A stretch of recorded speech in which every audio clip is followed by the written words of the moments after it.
October meeting, and I asked him about that. And he's like, oh, we can do two things at once. Well, why aren't you doing it already?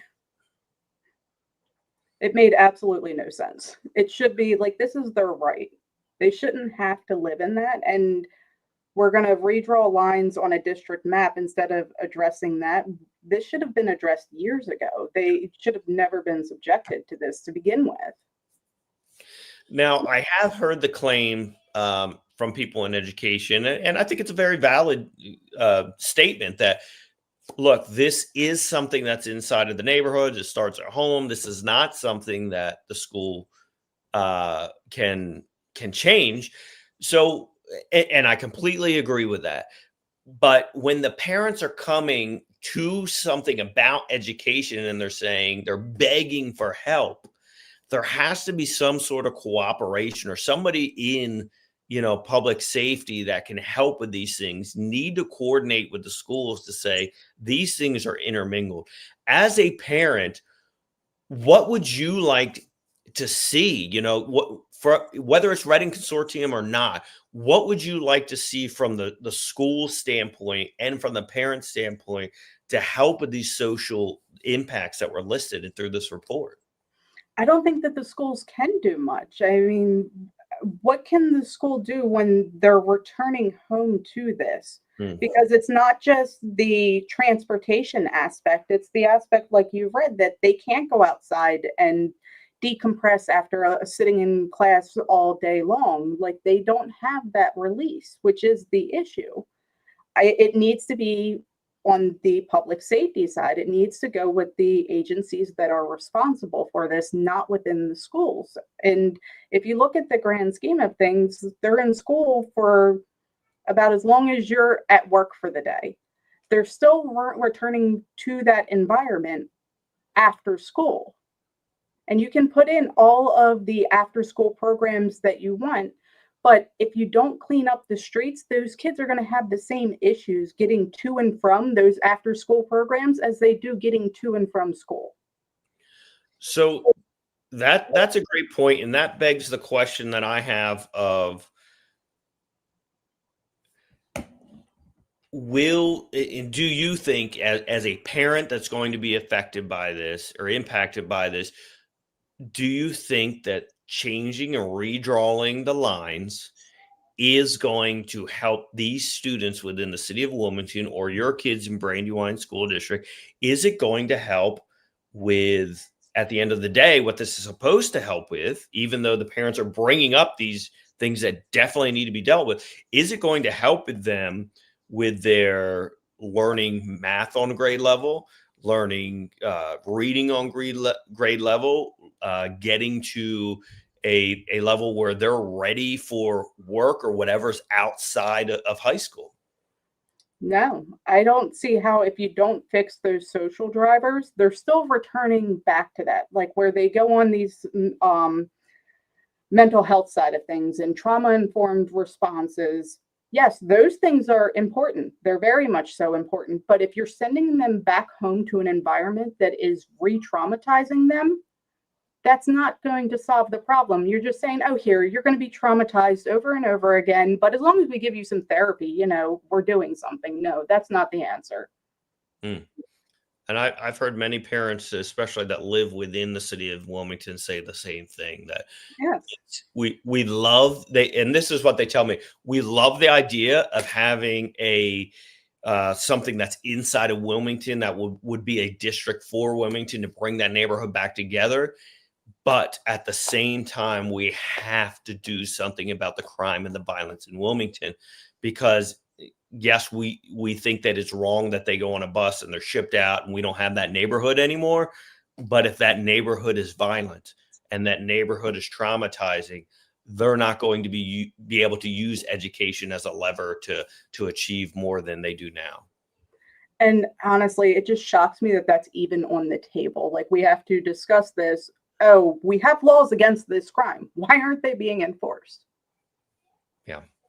Well, Brandy, what do ultimately there's going to be three choices that are going to be decided by this Redding Consortium, and at the end of next week, I believe. And is there one of them that you think is better than the other, or do you want them to keep going back to the drawing board? Do you want them to keep reaching out? What do you see as the best interest of families like yours? I think they need to go through the data. The biggest thing that I've tried to push for is the capacity reports, them digging into the data on what are the current schools' capacity limits, how many schools are overcrowded, undercrowded. Are they going to redo their capacity assessments? Because the last I heard that they were updated in the 90s, and it doesn't really work with the classes and the programs that are being offered today. I think Concord High School actually shows that it's under capacity, but my daughter's there and she's like, no, it's definitely overcrowded, to the point both Tally and Concord have actually added a fourth lunch period this year, where sometimes the kids are eating at 10:30 in the morning, they're eating lunch because they had to add that fourth lunch period. But yet Concord shows that it's not at full capacity. So there's a lot of things that they need to dig into before they say, oh, here, this is what we're going to do, because you don't even have the numbers from each school. From, as far as I know, I think they just got requested the data from Brandywine School District in the past couple of weeks. Without all of these like financial numbers, everything, how did you get from the original 9 redistricting options to the current 3? Like, it just seems like there wasn't enough analysis put into it. It was all done off of, I don't even know what. That's interesting. So I've heard many people talk about the capacity reports, the overcrowding, and want to basically know what is going on. How are they going to move children? Where are they going to move? And I've heard a bunch of people ask, are they going to place new schools inside of the city of Wilmington? Because it seems like, especially with a high school, then that would definitely need to be done. Yeah, I think they're going to need additional schools no matter what, just based off of what I see in the schools here versus how many. I think it's somewhere around 2,000 to 4,000 students that they're talking about moving around. Where are the schools? Because they're already overcrowded now. My one daughter at Concord says sometimes they don't even have enough desks in the classroom for the kids.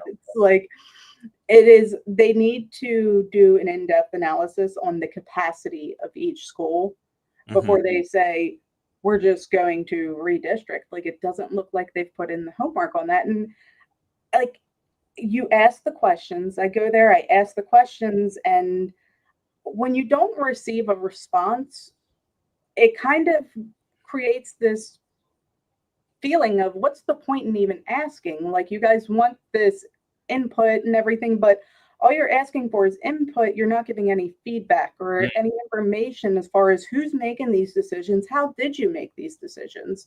And at some point, it does become tiring that you go there and you just kind of watch them read off of a PowerPoint.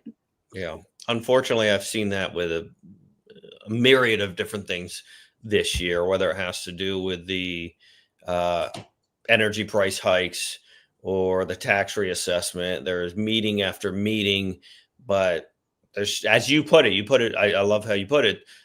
They'll listen to you, but there doesn't seem to be any feedback or a way forward that seems like they actually listen to you. Or answers. I'm sorry, if you're going to uproot my entire district, you at least owe me answers to my questions. I'm sorry. Yeah, absolutely.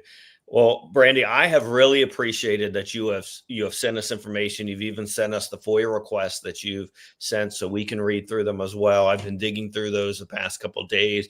Some interesting information in there. And I'm very interested, even though I am technically down in the Milford area, this could be not only it will be life-changing for the individuals and the families up there and the students up there, but this very well could set a precedent for the entire state, especially if it's one district in Newcastle County.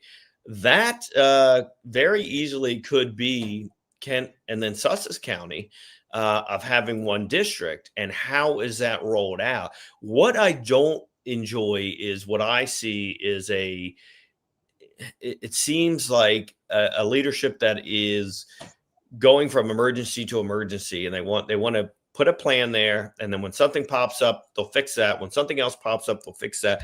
But this is huge. This needs to be looked at and say, okay, what's going to happen the next 10 years, the next 25 years, the next 50 years? And we need to think all the way through this, because this has larger implications than just the kids that are in school right now. And Redding actually brought that up at one of their meetings. They did a history of something between every 5 to 8 years. There's like some new committee to kind of reshape what's going on in Wilmington, and they don't want to keep going through this. And I'm there with them, but let's do it the right way. Let's figure out the data and find something that's actually going to work, because everything that I've put into research on redistricting, schools of the size of Christina, Brandywine School District, Red Clay, Colonial, if it's over like 1,500 students, I think that's the threshold. If it's under 1,500 students, yes, it is financially beneficial. But at this size, it doesn't, which is also how we did this in 1978 with Newcastle County School District, and it failed in 1981. Yeah. Our population for Newcastle County has grown 60% since then. Like, you couldn't manage it then. How can you manage it now? And I got the email response of, there wasn't a financial plan in 1980 or 1978. We have one. Where is this plan? The one that you're going to have right before the vote? Well, that's a good question. I haven't seen a financial plan either. I'll forward you that email. But Brandy, thank you so much. It's been refreshing to hear from a parent's perspective of what's going on. And I think a lot of people really identify with what you're saying, because they're asking the same questions, and they've been asking the same questions for a while, especially about the finances of what this is going to mean. You're more than welcome to, thank you very much. You're more than welcome to stay on if you'd like to. We're going to welcome President Heller. We actually have the president from the school board of Brandywine on board with us right now. Hey, Jason, how are you? Hi, everybody. Thank you for having me. Yeah, thank you for coming on board. I really appreciate it. And I wanted to connect with you, Jason, because you're actually hosting a meeting with Brandywine families to talk about this upcoming vote. And I wanted to start there. Why did you feel it necessary to reach out to the community to have a meeting specifically for the Brandywine School District? I do have to say and give thanks to Senator Lockman and Mr. Den. So I think they heard our concern that we've been raising for a little while. We had thought, and I'm pretty sure it was said earlier in the process, that there would be some type of a listening session or public input, like very specifically in each impacted district. And just, a couple of weeks ago, it sounded like that wasn't going to happen. And, we had reached out and shared our concerns several times about that. So, Senator Lockman reached out and offered to do these meetings. So we're thankful that was being heard, because, frankly, I don't think they had to, so we appreciate that this came about. I think the reason it's important is, even though this has been going on for years, and then for years before that, and then for years before that, right, is that everybody you talk to has no idea that it's happening. So while there has been, quote unquote, public meetings, I don't think there was a really strong effort to make the public aware of those meetings, right? The ones that I went to had a very small handful of attendees that weren't very directly connected to this. So, I think it's important to have an opportunity that our actual neighbors are able to hear firsthand kind of where we're at with the remaining options, what the timeline is, and have their questions or concerns at least heard. So we're looking forward to Monday night. Yeah. Well, thank you. And if I'm not mistaken, one of the plans actually takes Brandywine out of the equation overall. Is that correct? Two of the plans in theory, right? So Oh my goodness. Both the Newcastle County Consolidated School District, right? We would have all 4 districts merging into one. Mhm. So none of the Northern Newcastle County 4 would be left as they are today, and then the Metropolitan School District would have us in Red Clay merging together to become a new district. Okay.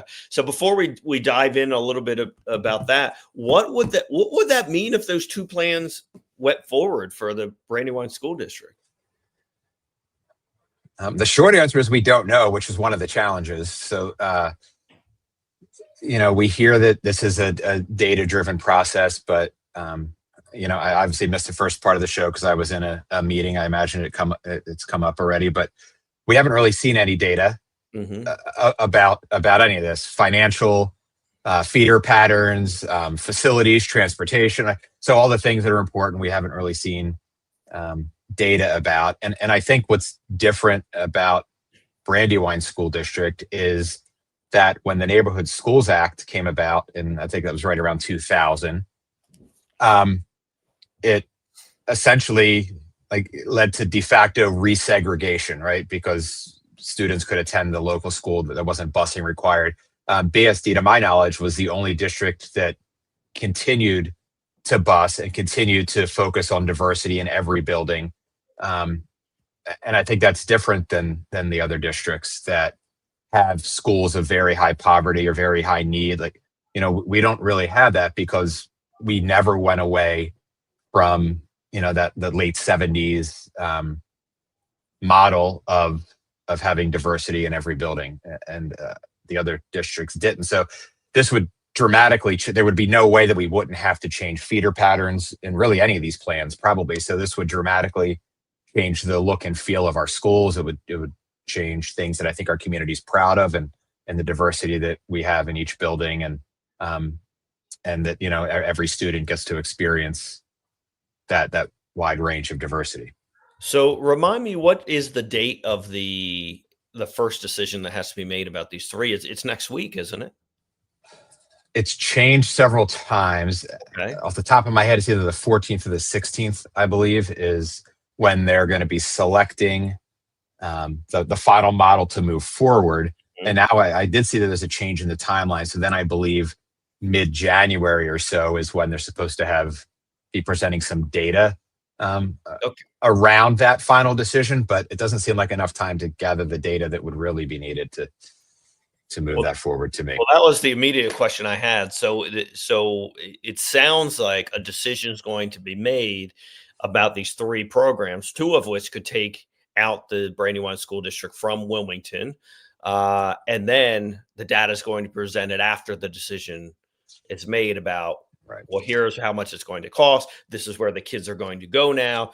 And here's how you're going to bus them wherever you need to do, or how the parents are going to get them to wherever the new school is going to be. Sure. And that's something we've been talking about for, at least a year, if not longer, is like how, I don't know if you recall. So when it was narrowed down from 6 options to 3, right? Superintendent Lawson was the only dissenting vote to go from 6 to 3, because as she said at that meeting, kind of at the direction of the board, is like, we don't have enough data to make this decision to go down from 6 to 3.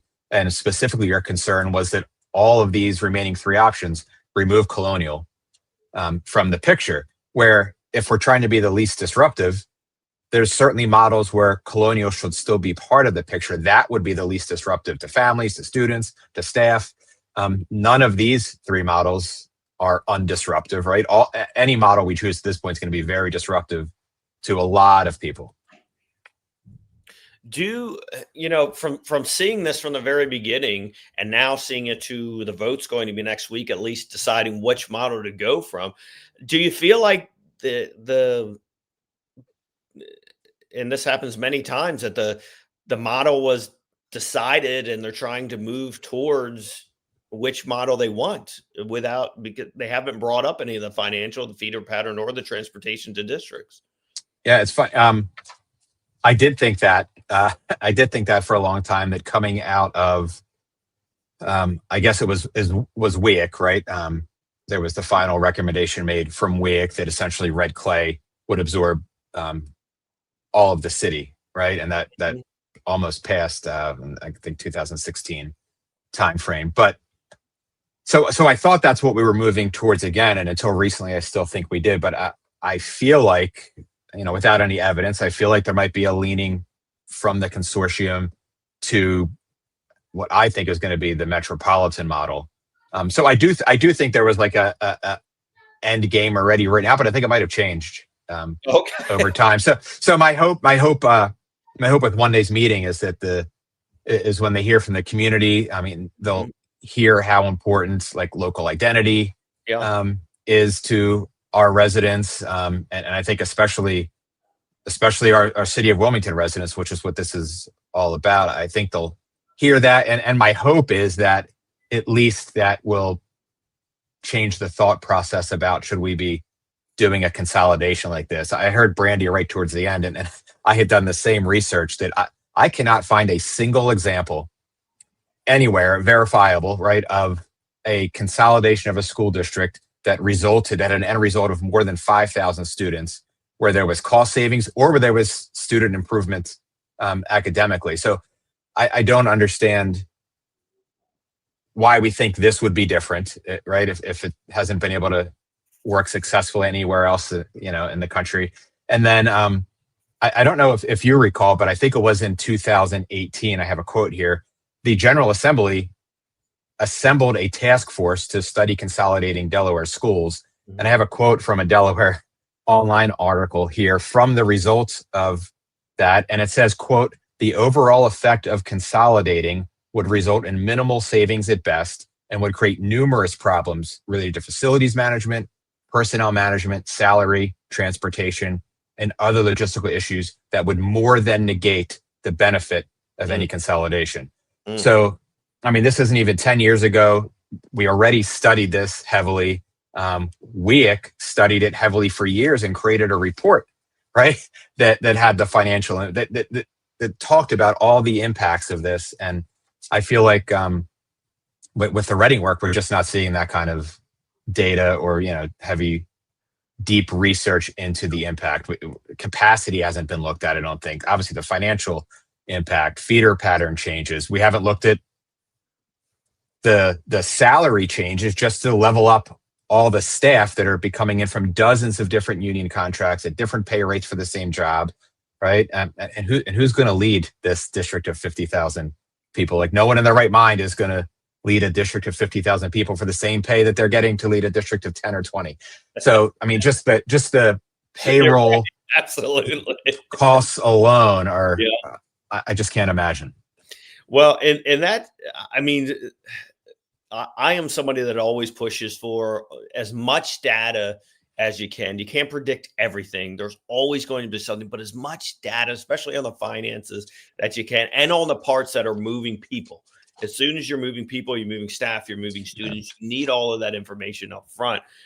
Somebody in the comments put something when we said it changed. I like this. They put it evolved. That's that's a good terminology. It evolved. What do you think where do you see Brandywine School District playing into this, and how do you think, where can your community and your school district serve these students the best? How is it doing it now, and how do you think they can do it in the future? So I'll give a roundabout answer, because I will say I don't think that there's any disagreement that there is a disparity in outcome for a large group of the students within the city of Wilmington, right? I think educators, parents, community members, I think that there's a pretty universal agreement there. So I don't think the problem, I think the Redding Consortium's goal is noble and right, and I don't think the problem is the goal.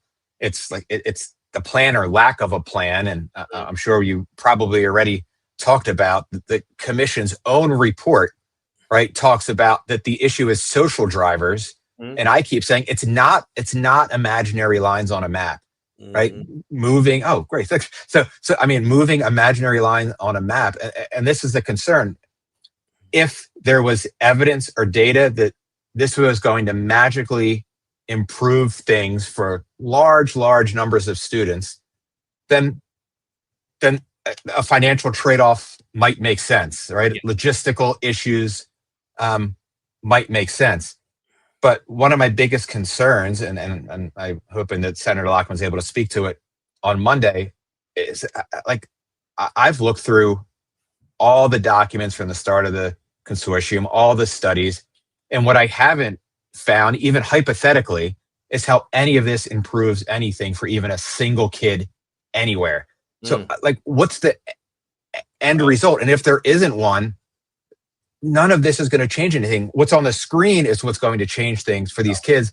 And I think we can do that more effectively the way that things are laid out right now. Like, all the money that this consortium has spent over the years, all the money that's going to cost to do this redistricting, let's put that towards focus in the community. Yep. Right. And I think we'll see outcomes that would be far more than we're going to get from doing this. Well, I mean, I don't think there's going to be any outcome change by doing all this and not focusing on those drivers. So that's what I think that's what I think that the community has to offer. I mean, we need to ask for those social drivers to be fixed. Yeah. And to remind our viewers, this is where those social impacts came from, was the Redding Consortium for Education Equity Analysis. This was the analysis that was done. And those social drivers, I was reading through that, and I said this to Brandy as well. I really do hope, and I'm going to take this and try to push it in Dover. Like, these are the quotes that came from those parents. They're begging for change. They're begging these. They're coming there to talk about education. They're asking the parents about education, but under transportation, under housing, and under mental health, they're begging them to change the public safety in that community, in that city. And I really hope that they take that report, and regardless of what happens with this vote, that they take those quotes from those families seriously and say, something's got to change, because like you said, no matter where you redraw those lines, those social impacts are there, and the people know it, and they're talking about it. And there was a woman last night at the meeting at Red Clay that was talking about how she has been trying to put this on the table, these social impacts, for over 40 years. And she was talking about her father, Shannon Tabir here, we're going to have on next in just a minute, talk about the finances. She shared this on her social media pages about this woman who discussed that she had a very traumatizing childhood. Her father died at 12, and she is taking up the lamp for her father to talk about these issues in the city of Wilmington. And it all drives back to public safety. Yeah. And I mean, I'll say, I don't think it's a big secret, right? That like kids who are really involved, like in their school community and in their community, right, are more successful. The kids that you see at the school after hours and on the weekends, right, they're more successful in life. But man, if a kid can't get to an activity they're interested in safely, right, after hours, then they just don't have that opportunity for that kind of connection and all the social benefits that come from it. So we have to fix. Yeah, we have to fix those things. And that was first. One of the quotes as well. One of the kids said, "Hey, I used to be involved in sports, but my mother felt that it was unsafe to pick me up, so I'm not involved in sports anymore." That was one of the quotes in that report too. So what do you feel is for Brandywine School District, for the parents that you serve, that elected you to be their voice, what do you feel is the best move forward? And that doesn't have to put you in the box of these 3 votes. What do you think, if you could be the voice of these parents to do anything, what do you think should be the next step forward? I mean, obviously fixing the social driver issues again, but I think, I mean, if we're looking at the options, which is where we're at, right? If we're looking at the 3 options, the current least impactful option is where Red Clay and Brandywine split the city, and essentially Brandywine absorbs the colonial portion of the students. Now, we still don't know what that looks like, right? Because, our thought process is we don't want to put a lot of resources into figuring out our own data until we know the final option, right? I think it would be irresponsible to spend the public's money as a district to research 6 possible outcomes. When if we just wait another week, right, we'll know what the proposal moving forward, and then we can look at real feeder pattern changes. We can look at real cost, like what is the impact on the average taxpayer going to be for this model? How many schools are going to have to change feeder patterns? How can we accommodate these kids? But I mean, I think that is the least impactful of the options that are on the table, and we could probably figure out a way to make it work. But there is going to be a financial issue. There is going to be feeder pattern changes. There's no option that doesn't have, those challenges that come along with it. Now, do you think that there's a way to for the community to drive for this decision to be backed up until data is there? Because this is we just went through the reassessment, which caused people's taxes to go up. Now there was a second vote for that changed where small businesses, manufactured homes, multi-use or multifamily homes, that they could be charged 200% versus 200% versus the residential. So people are already have higher taxes than they did last year. So is there a way to say, hey, we need this data first before we decide? Because obviously there's going to be some costs that could be an increase in tax again if we don't know what the finances are going to be on the forefront. Yeah, I mean, I at least us, we've been asking for that for a long time. I think the challenge at this point is that I think there is a mandate in legislation for them to have this final option decided by December 31st. So, right, where it goes next, either the state board or the legislature, maybe that's the place where that conversation happens. But I do think that they're tied to this date in legislation. Yeah. Well, we love our special sessions this year. Yeah, I see that. We've been back. We had a special session. We have an extraordinary session. So why not add one more in there? And now we can vote virtually. So we're all good. I mean, if that's what it comes down to, if we're talking about being prepared or not prepared, and talking about what we know what's going to come from these decisions. I mean, I would rather go back in session and vote to change the date and have some more information for sure. Right. I mean, I feel like as it stands now, like the responsibility of our community is like to share, like, out of these options, this is the one that is going to change what we love about our local schools the least. Right. And then I think there's bigger conversations to be had after that final choice moves forward, where we can have the deeper conversations. It would be easy to say to you, like, I don't think you should be voting on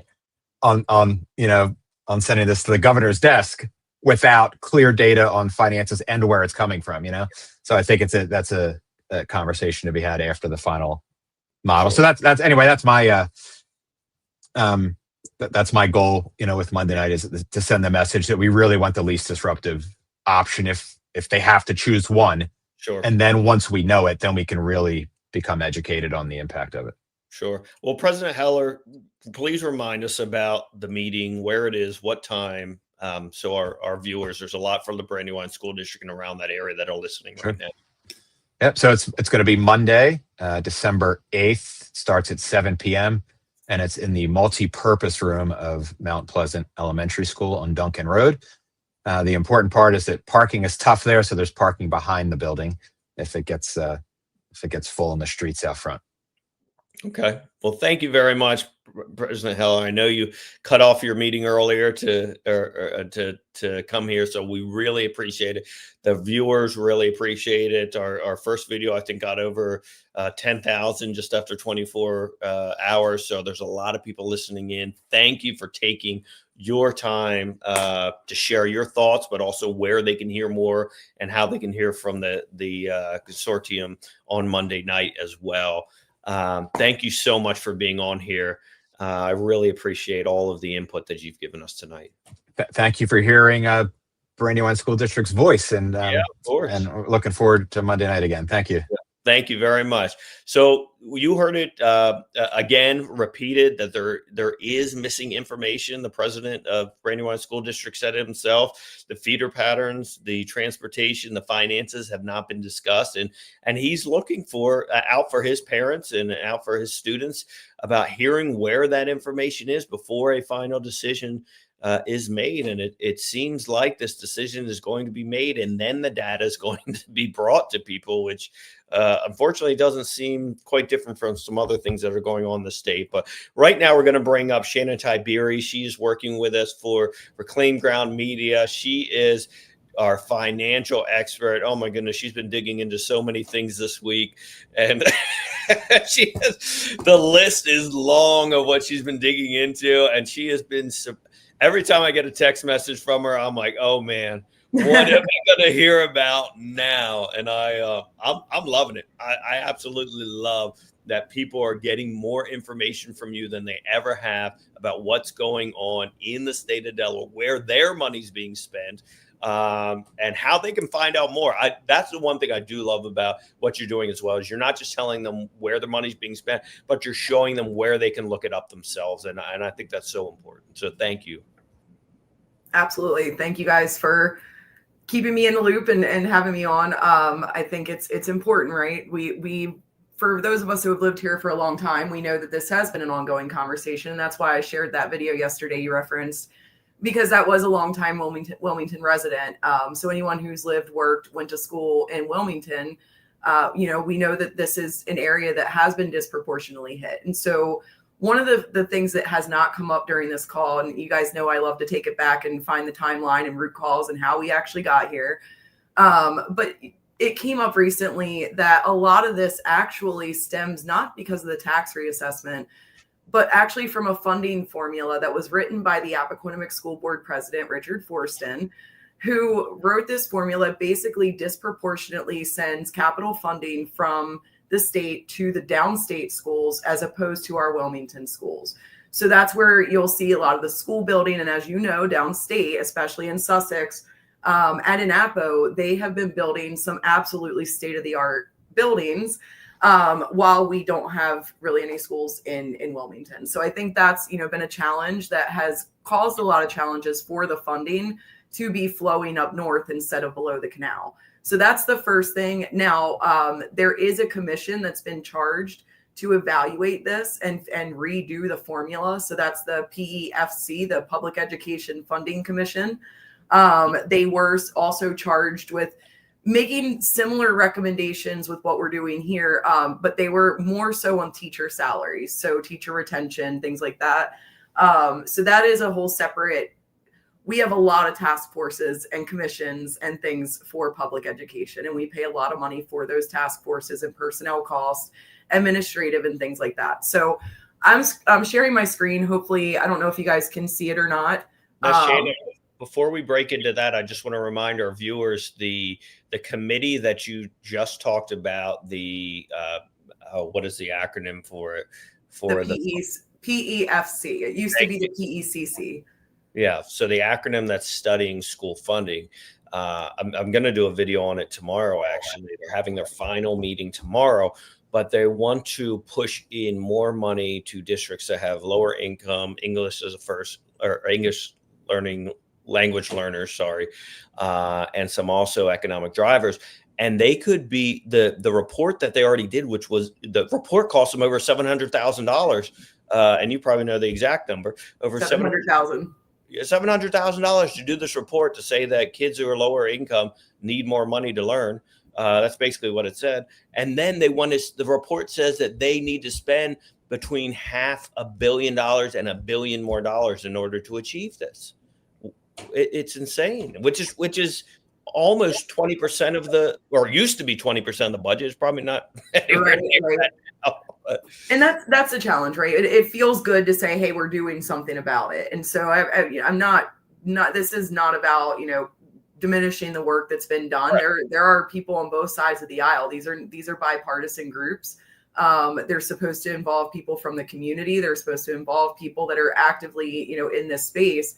So I think what I notice, and it's funny, we ask, I hear people ask for term limits. And one of the challenges with term limits is you have a lot of turnover. So things get lost so that's why I think it's even more challenging that we've had the same people on every one of these bills going back 10 years, while that should know, hey, we already have this commission, or we already, did this. So that part's a little frustrating for me, because these are people that have been in this game for a long time.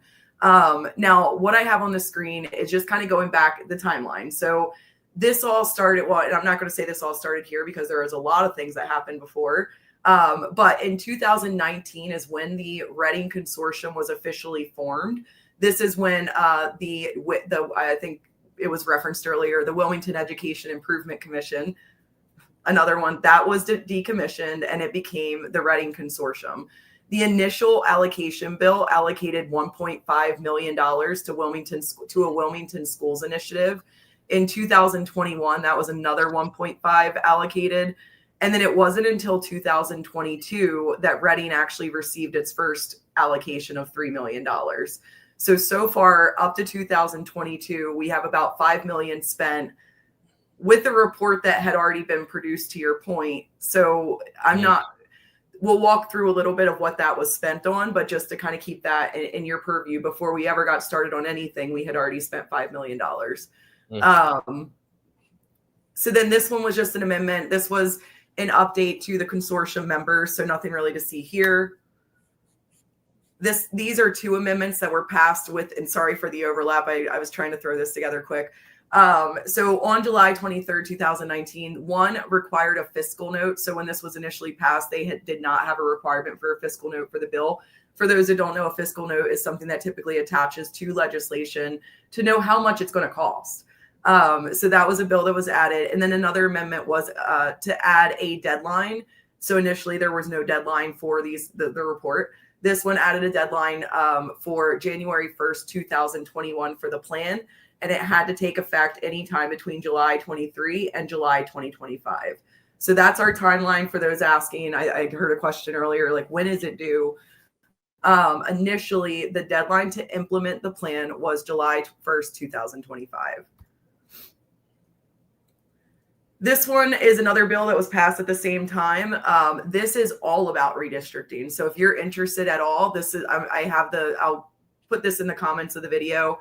But you can look up the House bill and you can read the text for yourself.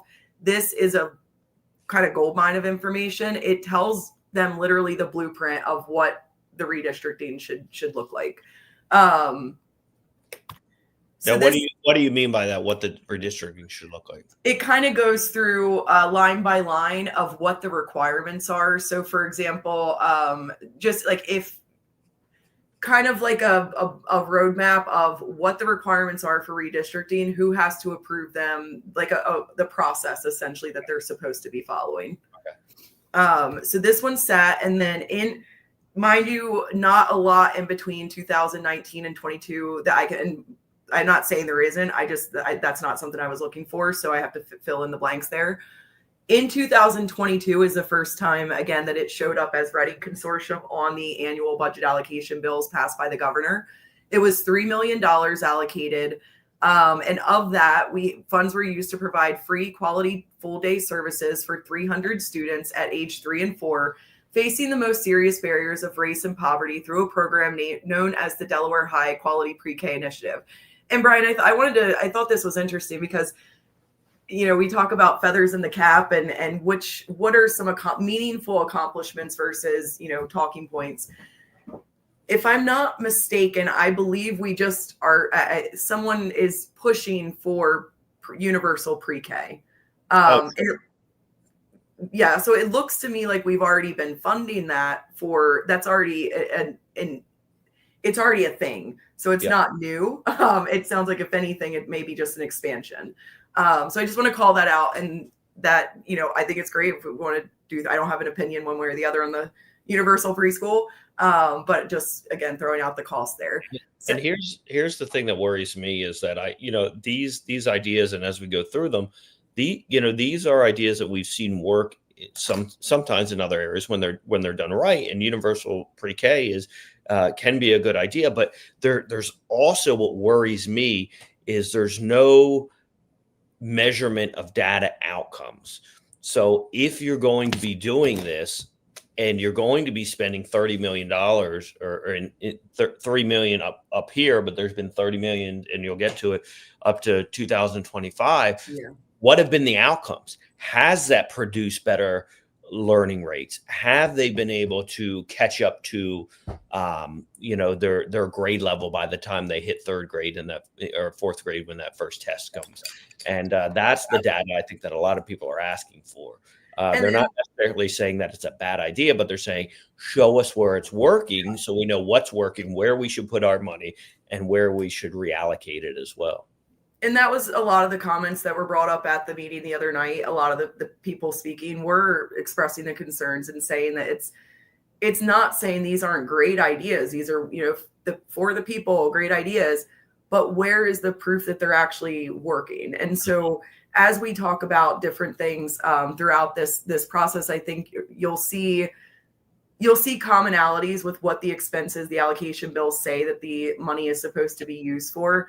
So as the parents last night are asking for metrics, asking for, hey, reports, things like that, it is important to note, and this throughout most legislation, there is typically a paragraph that follows. It says that a report is due to the controller, the office of the controller general, or there is some kind of quarterly, monthly, whatever that cadence is. It is typically documented in the legislation that this report is due to these people on X cadence. So when we request those and we submit FOIAs for those exact reports that are legislatively required and they don't exist, that becomes a very big challenge when we have $3 million that was allocated. Go ahead. Sorry, Sharon. No, go ahead. So just to let the public know as well, and I shouldn't say public, the people that are watching this, how that usually typically works out is when there is a bill, just like Shannon said, where it says that this report will go to the General Assembly. So it'll come to the emails of all 62 of the General Assembly members, but it does not go out into the public. And that is something that I'm hoping to change this year. Yeah. I have a bill actually that's drafted that every single bill or piece of legislation that says has to have a committee should then have to be bring back to the legislature in a report every year or every quarter, then should have to be in a public committee meeting so people can actually hear what's going on when they have reports. It does almost no good for me to have a report that is only shared with me. And, I read as many reports as I can, and guaranteed I don't get to 100% of them. I definitely get to 100% of the committees that I'm on of those reports. But guaranteed there's also people who probably don't read many of them.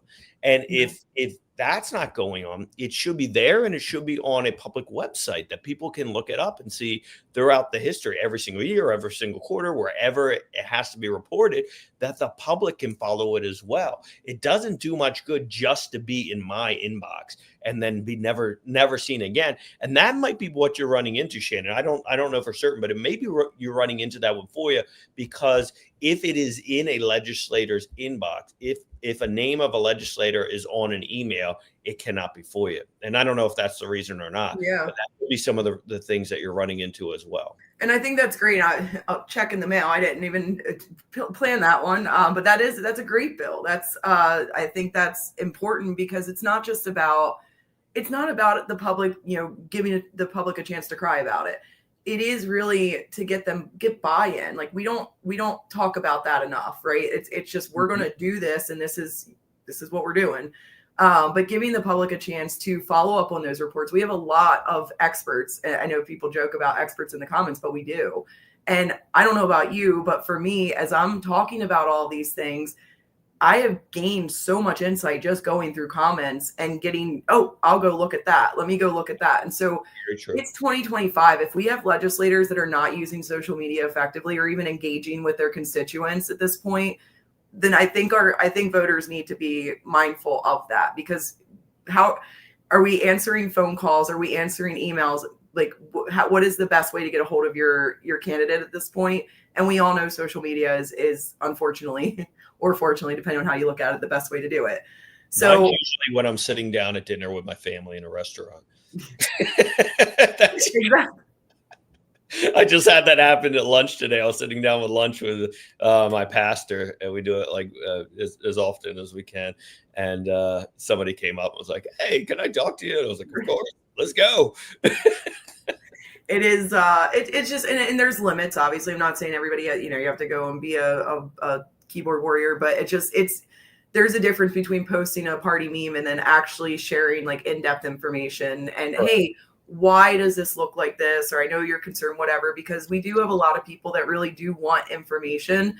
And I have to be mindful of this too, because if I'm being responsible and I'm sharing information, it is important to keep bias out of it. But when you are, not affiliated with anything, so it's going to sneak through. That's just how it works. And I do my best to avoid that. So on that note, going into the rest, what I have found is these health centers that are in the schools, funding for the health centers is almost always tied to Redding Consortium, which I think is really interesting because I was actually surprised to see funding for the health centers come from the Department of Education budget. I would have assumed that was coming from Health and Social Services. I don't know why that is, but and it's also dependent. So the Health and Social Center, the health centers have to provide certain services and have to employ certain individuals to be able to receive this funding. So that's where the 17 million initially, 7 million of that was going to maximize educational opportunities, including to cover personnel, contractual services, supplies and materials, or other expenditures to another group, which is called the Wilmington Learning Collaborative. So this is now another organization that's entering the mix that is also receiving millions of dollars of funding separate from the Redding Consortium. I have not looked into Wilmington Learning Collaborative, so can't speak on that one. And it was the intent for Redding and the Wilmington Learning Collaborative to coordinate to avoid overlap. So hopefully, that was done as well. And then last, the Redding funds, so that 10 million for the consortium was also allocated for Delaware wraparound services. This is, again, the in-school health services and outside school time services at 3 elementary schools. So essentially we spent $10 million across 3 elementary schools is what this is saying. And then it is the intent of the General Assembly to phase in additional appropriated funding in subsequent years. I did also discover that Redding received its own line item in the capital budget outlay, Brian. So I have not had a chance to look into that. So this is just what's coming out of like general funds, like regular funding. I will get back to you guys on the capital funding. I don't believe that's included in this. 156,000 went to University of Delaware Biden School of Public Policy. 84,000 went to DSU for staff support and admin. That might be a typo on names. And then 3.7 million was for free quality full day services for 3 and 4-year-old children facing the most serious barriers of race and poverty. So again, no real metrics. I'd love to know a report of how many children use those services. I'd love to know how many people we helped. I think that would be, a great win to show off, to say, hey, we funded, almost $4 million and we helped X amount of students. And that's kind of my issue, Brian, is we hear these great things, and if they were so great, then we should be seeing wins out of them. And they say don't use test scores, but that's all we get. We don't really have a whole lot of metrics to measure any other success.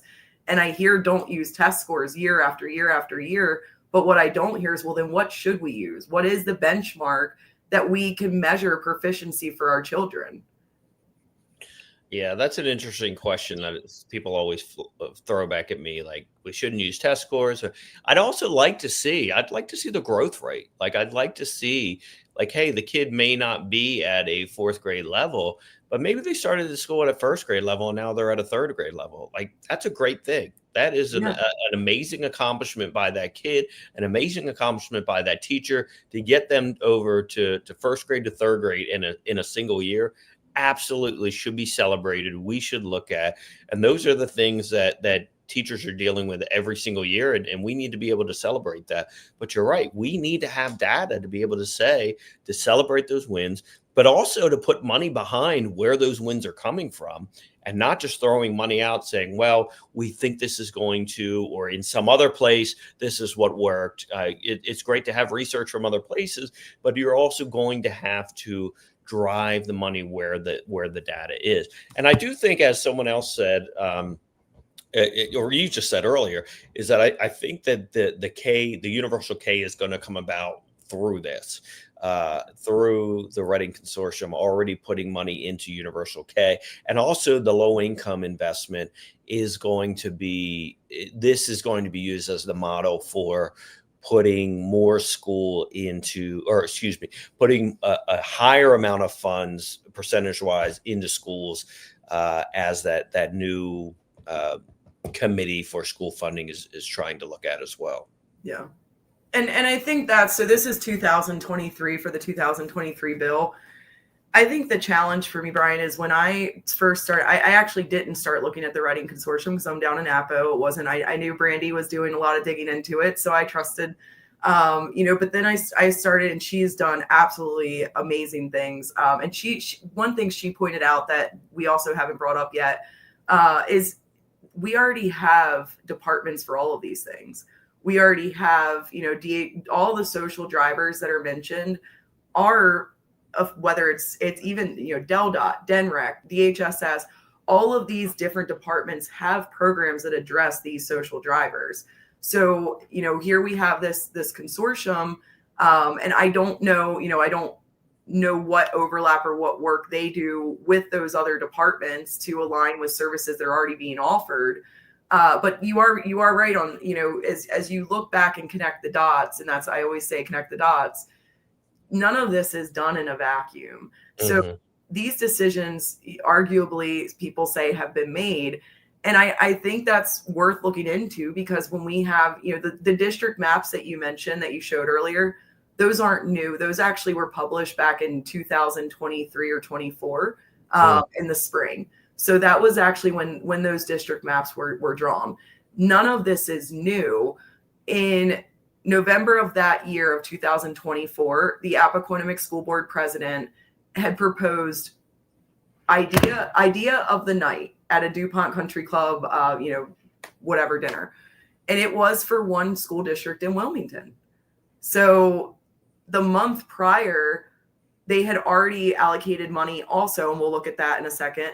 They had allocated money for Christina to separate Christina from the rest of the school districts. So that was already the initial plan, was to separate Christina. They had those 3 district maps drawn.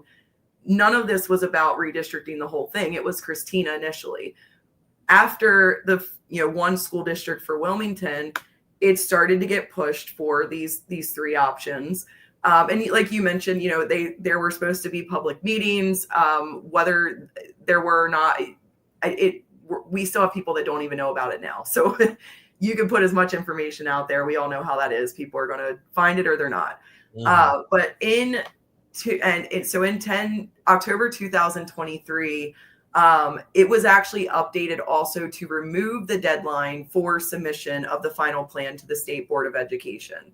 So that was, again, in October, when they were also talking about Christina. So in March of 2023, that's when it was. 2024 is when they had the initial district maps drawn. In June is when the initial resolution to support Christina School District, City of Wilmington students, and a plan for the eventual withdrawal of the Christina School District from the City of Wilmington. So that's, again, June of last year. I had this out of order. Sorry. Oh no. Okay. Sorry, technical difficulties, but I think that kind of gives you guys a little bit of where. Let me fix this. Sorry.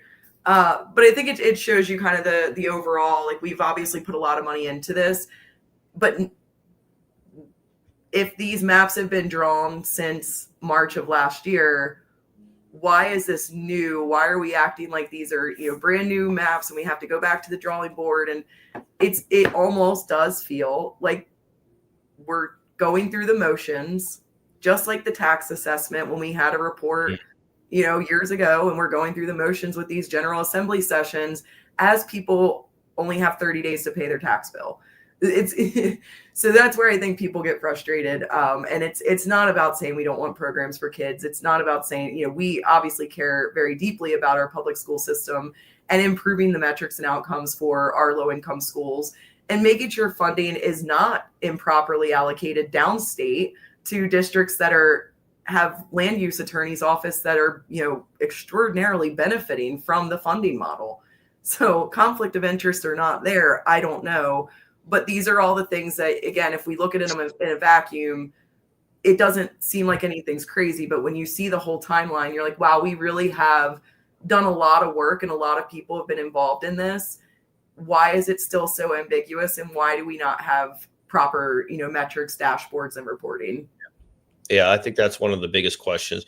Now, one of the question I have for you as well, and this is, so there is a plan that gives a one county school district, and what is that? That is trying to think of which plan that is.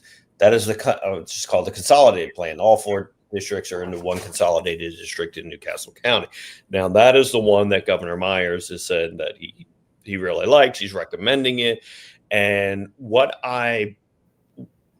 people have, their concerns are, what people have brought to me as their concerns is that is really, they think that really is just a money grab, that they will take all of the communities that have the highest tax rates and they'll pump whatever those communities are, they'll take those tax rates and pump it into the areas that don't have the tax rates that are going on.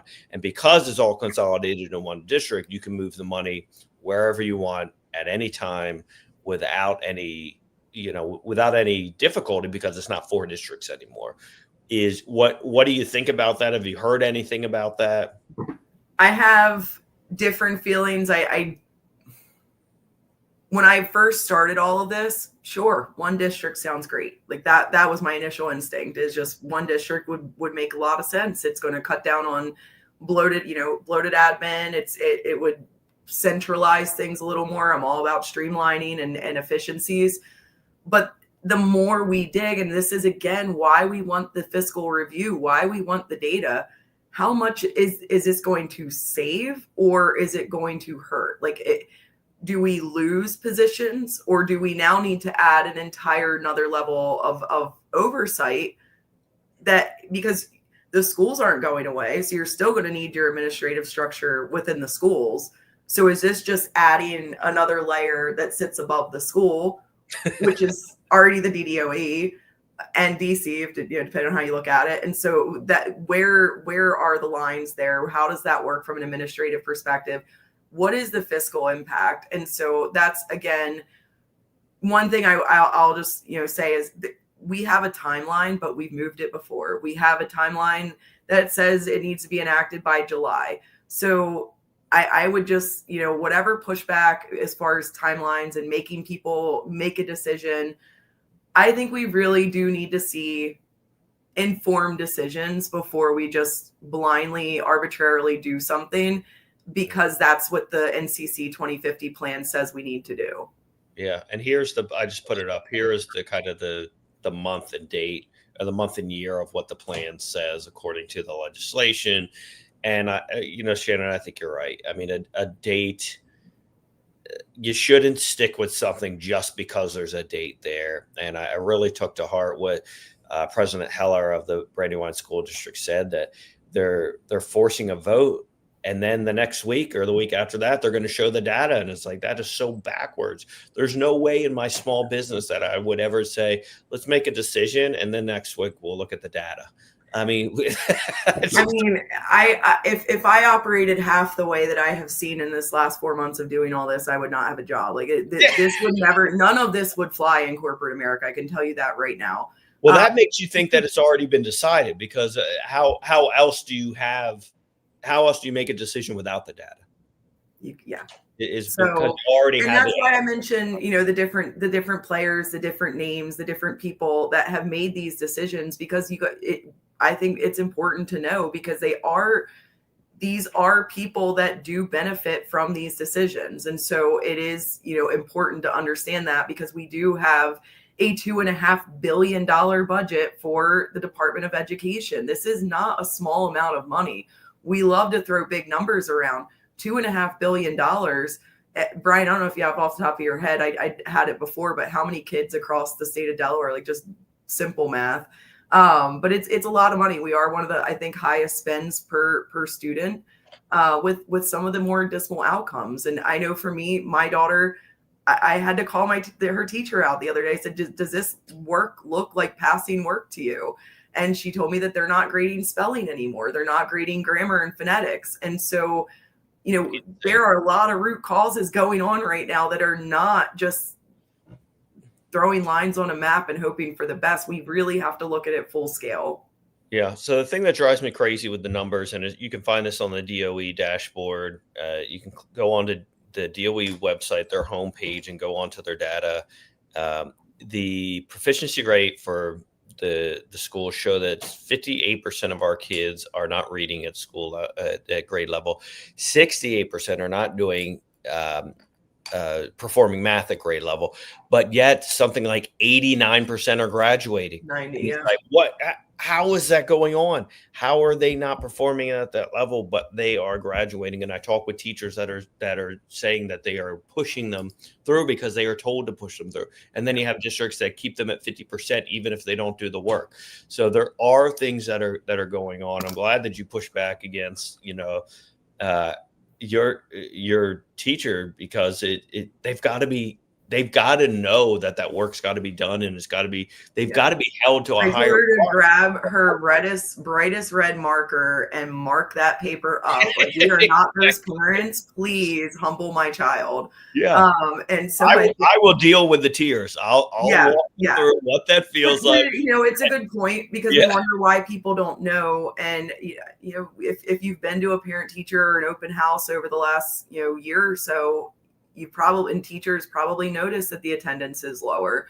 We have parents that are working 2 jobs now. It's not the same where you have a parent that's able to attend all these different events and they're never scheduled conveniently. So it's tough. I mean, I showed up to one the last 2 years, and we literally sat there for an hour on an iPad playing a game. So it's like, this is a great use of time. And is this what my kid's doing all day in school? Because that's probably why we're here. So I think there's you can't look at this stuff in a vacuum. It has to be a broader conversation about the curriculum, about the culture, behavior. Again, all the different funding that's going to all these random little things. Where do we have opportunity for overlap? Yeah.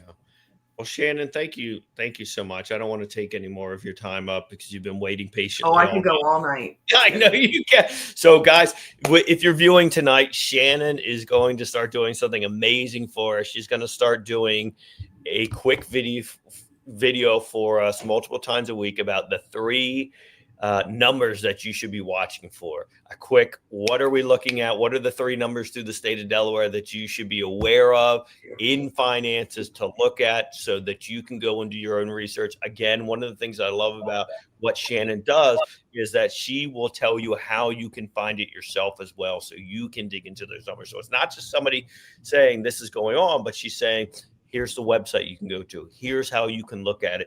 And that empowers the people to do it themselves as well. So Shannon, thank you so much for all the work that you've been doing through Reclaim Ground and doing on your own. And it's been a pleasure working with you. And I look forward.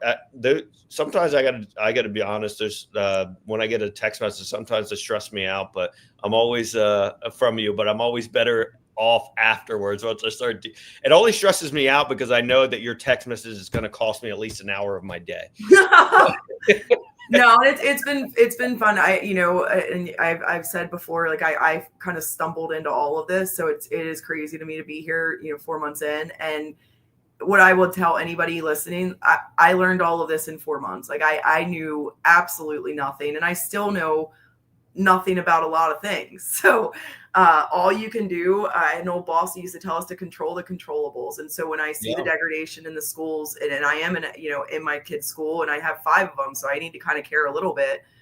It pattern recognition, you start putting things together. It doesn't take much to start digging in. These are all public documents. I'm not doing anything special, but just sharing what's out there. And Brian, I really support that, what you were talking about earlier with putting the reports out. There are people that care a lot. And if you guys want to see anything, if you guys, or I'm curious about this, like Brian mentioned the Delaware dollar, send me a note. Hey, let's look at this spending today. That's where we found out about the Port of Wilmington grant, because somebody asked me to look into January grant spending for that year.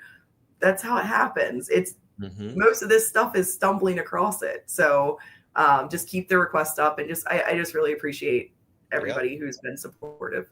Well, thank you so much, Shannon. We really appreciate having you on tonight.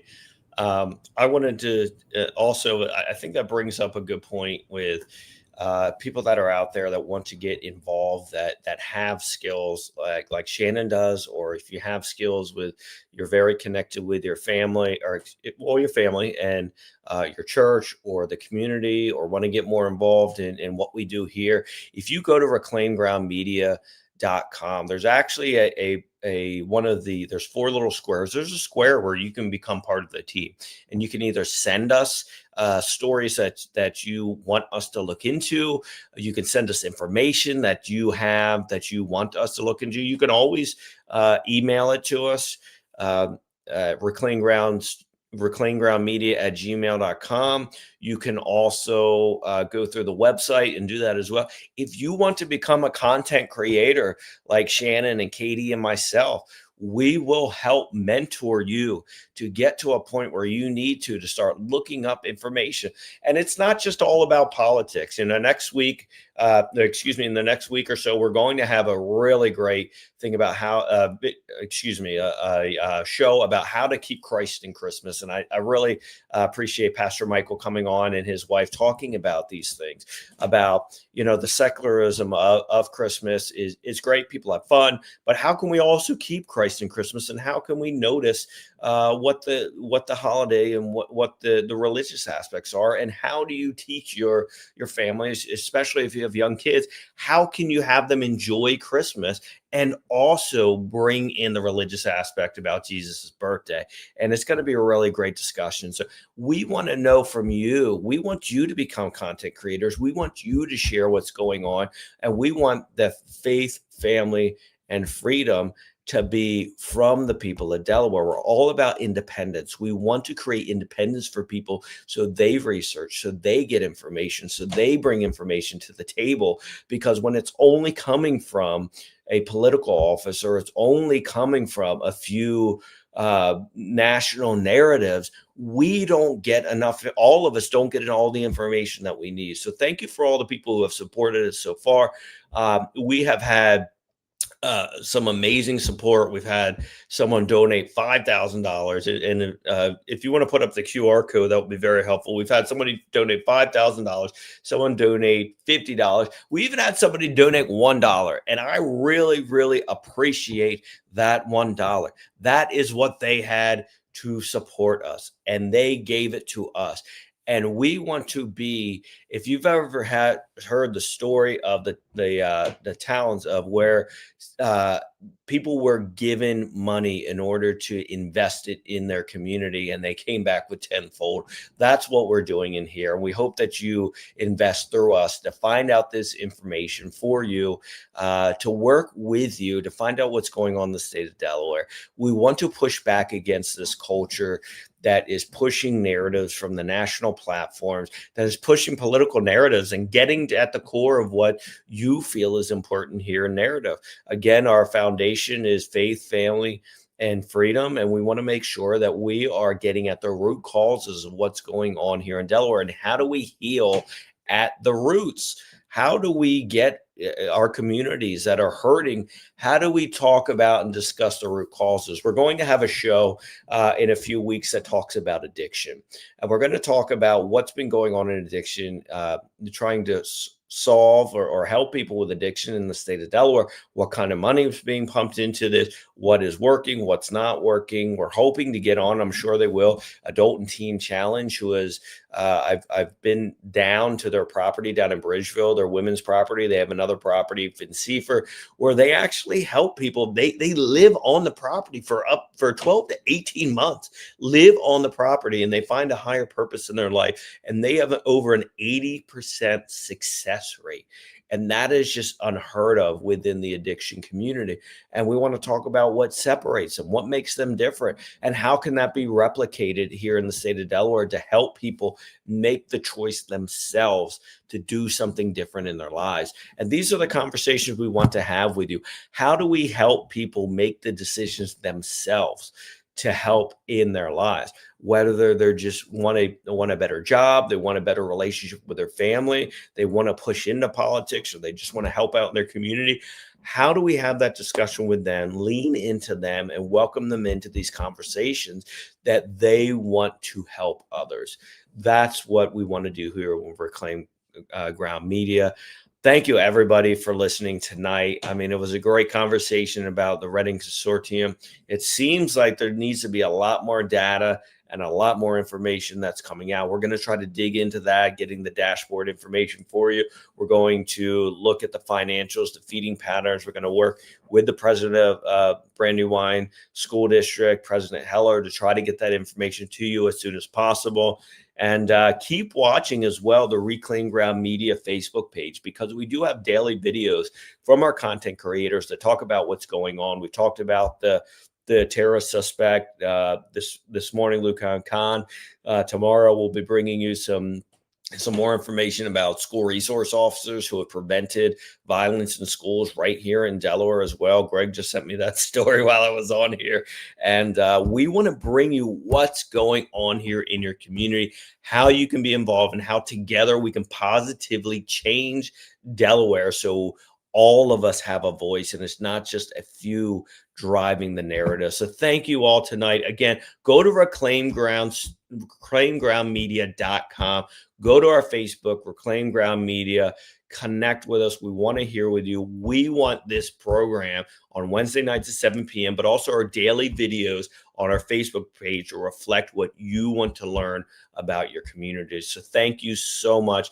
We will see you again tomorrow on the Facebook page, and we will see you again next week on Wednesday at 7 p.m. Reclaim Ground Media, we're taking back the sound, lifting up the truth until the walls come down. Voices for the kingdom, hope in every town. This is where the lost get found. On